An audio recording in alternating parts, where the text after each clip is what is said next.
Hello friends, this is Manali Bora, your teacher, your friend. I hope आप सब लोग अच्छे होंगे एंड आपकी स्टडी भी अच्छे से चल रही होगी।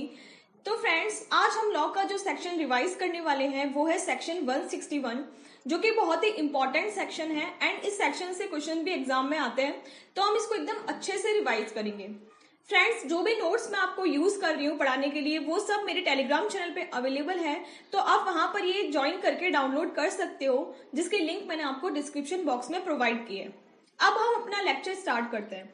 सबसे पहला जो सेक्शन हम रिवाइज करने वाले हैं वो है सेक्शन 161 सबसेक्शन 1। आज हम 4 सेक्शन रीड करेंगे, 161, 1, 2, 3 एंड 4। एंड फ्रेंड्स, सबसे पहली बात, जो ये 161 सेक्शन है वो जनरल रूल का एक्सेप्शन है। जनरल रूल क्या होता है कि जो भी डायरेक्टर्स होते हैं उनके अपॉइंटमेंट जनरल मीटिंग के अंदर जो मेंबर्स है वो करते हैं, लेकिन जो सेक्शन 161 है वो उसका एक्सेप्शन है।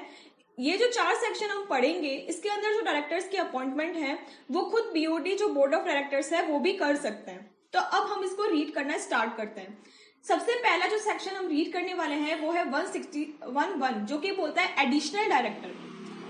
तो सबसे पहले तो एडिशनल डायरेक्टर क्या होता है फ्रेंड्स, किसी भी एक एजीएम से दूसरी एजीएम के बीच के अंदर अगर कंपनी को कुछ काम बढ़ गया या फिर कुछ किसी भी रीजन की वजह से किसी एडिशनल डायरेक्टर के अपॉइंटमेंट की रिक्वायरमेंट है तो बोर्ड ऑफ डायरेक्टर किसी एडिशनल डायरेक्टर को अपॉइंटमेंट कर सकते हैं। आपको यहाँ पे एक चार्ट दिख रहा होगा, यहाँ पर एक एजीएम से लेके दूसरी एजीएम के बीच के अंदर जो डायरेक्टर अपॉइंट होता है उसको हम एडिशनल डायरेक्टर बोलते हैं।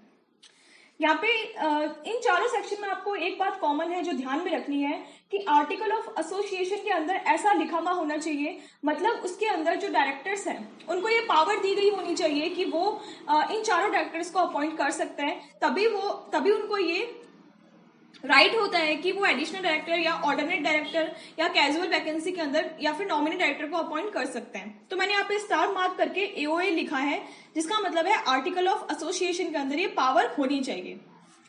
अब जो ये एडिशनल डायरेक्टर होता है इसका टेन्योर कितना होता है, तो ये क्या बोलता है, up to the next AGM और last date on which the AGM should have been held whichever is earlier. मतलब जहां से अपॉइंटमेंट हुई है एडिशनल डायरेक्टर की उसके बाद जो नेक्स्ट एजीएम होगी वहां तक उसका टेन्योर होता है।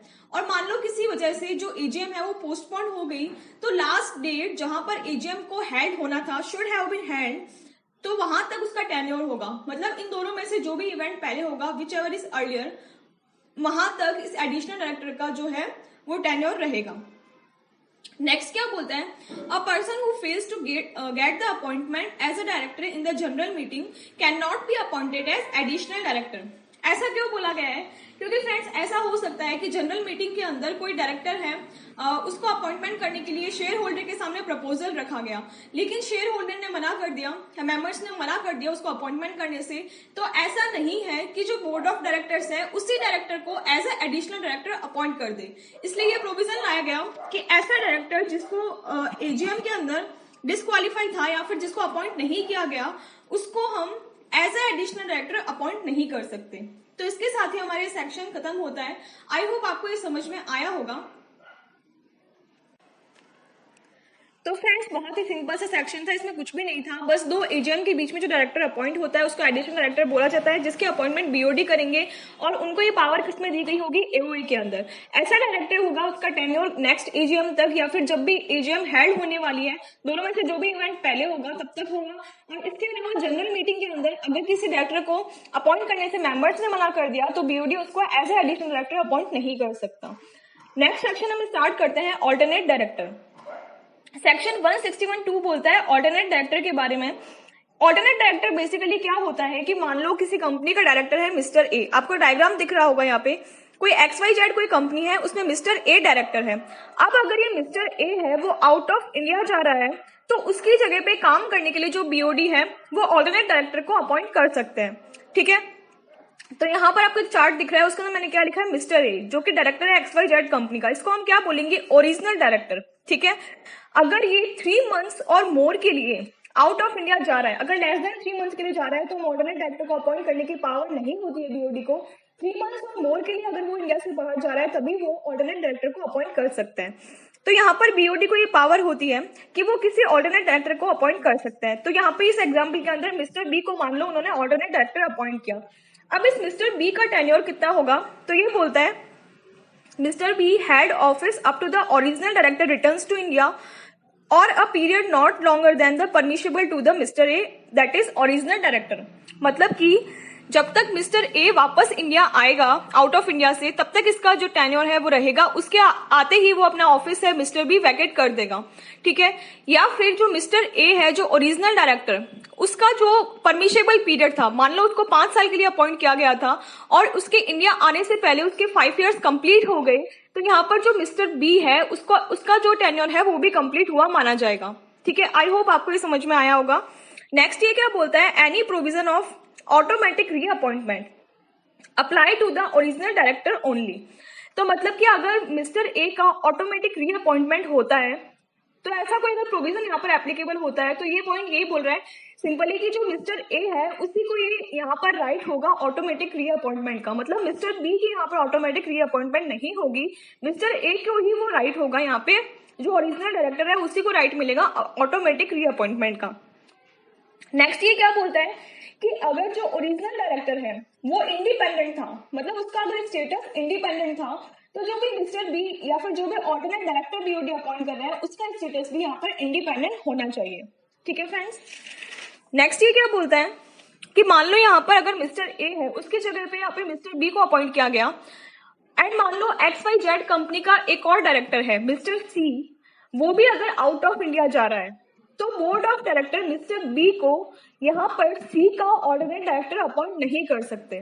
मतलब मिस्टर बी यहाँ पर 2 लोगों के लिए एक साथ एक ही कंपनी के अंदर ऑर्डिनेट डायरेक्टर नहीं बन सकता, यहाँ पर सी के लिए किसी और पर्सन को यहाँ पर ऑर्डिनेट डायरेक्टर अपॉइंट करना पड़ेगा। तो बहुत ही सिंपल सा पॉइंट था।